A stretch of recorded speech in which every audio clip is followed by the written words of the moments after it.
Welcome to the DEVEN Education Hub. In this masterclass, we're taking you from absolute zero to a professional-level Java developer. We've built this journey to guide you through every concept step by step.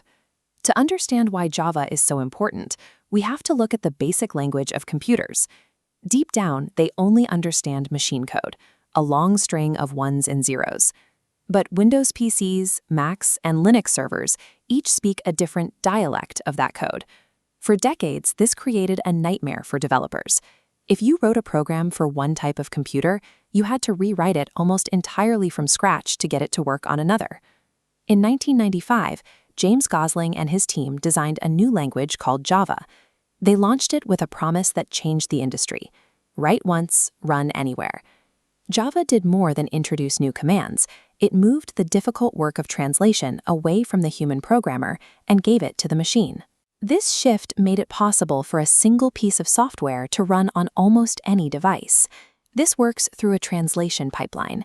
It begins with you writing your instructions in a text editor using a toolkit called the Java Development Kit. Once your code is written, a tool called the Java compiler reads it. But unlike other languages, this compiler doesn't turn your writing into those final ones and zeros. Instead, it stops halfway.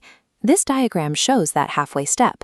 Your code flows into the compiler, which turns it into a stream of universal symbols called bytecode. Think of this as a neutral middleman language that isn't tied to any specific computer. The hardware doesn't understand it yet. If you try to run this bytecode directly on a computer's processor, it simply won't work. This is where the Java virtual machine comes in. Every device has its own version of this virtual machine installed. It acts as a local translator, taking that universal bytecode and turning it into the specific ones and zeros that the local hardware needs. To keep things moving fast, a high-speed engine inside that virtual machine translates the code as the program is running.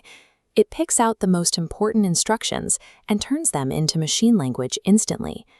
Because this virtual machine handles the local translation, your original code never has to change.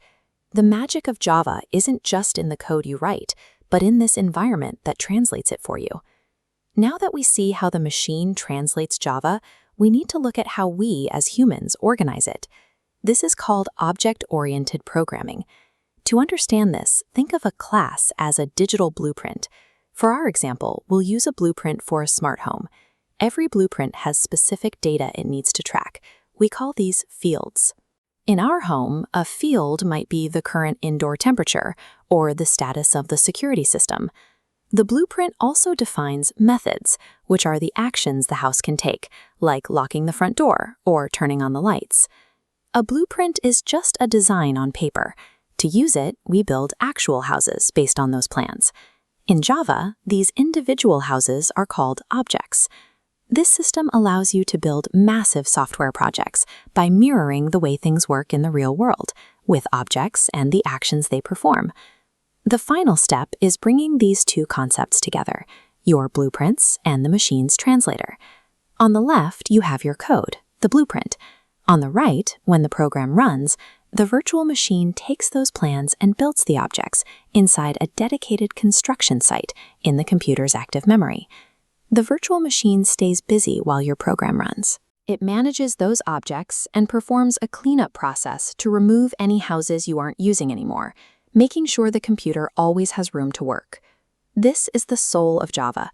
Once you understand the translator and the organizer, you have the foundation to build almost any piece of technology you can imagine.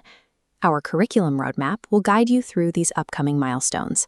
We'll master data types, dive deep into object design, and learn how to handle complex tasks like multithreading, turning you into a true professional.